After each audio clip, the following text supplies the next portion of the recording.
A scoprire oggi il busto in bronzo del campione Alfonso Santagiuliana, il mitico capitano dell'Ane degli anni 50, il figlio Antonio accompagnato dalla sorella Elisabetta. Il luogo scelto, il cortile dello stadio Romeo Menti, in largo Paolo Rossi. L'Olimpo, riservato ai massimi campioni di tutti i tempi che hanno indossato i colori biancorossi.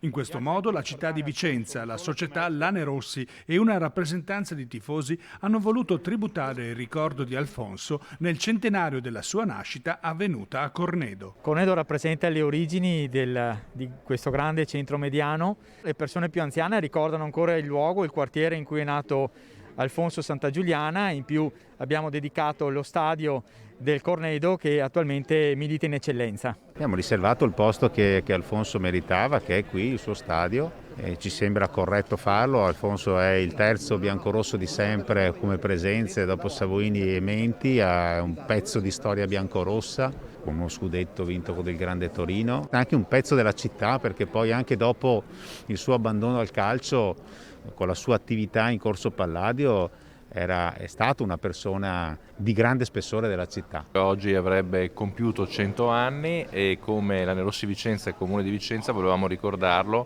per ciò che ha rappresentato per Vicenza. Ha portato il nome di Vicenza fuori dai confini della nostra regione e quindi è un giocatore importante la cui famiglia è molto vicina a questa società e a questa città.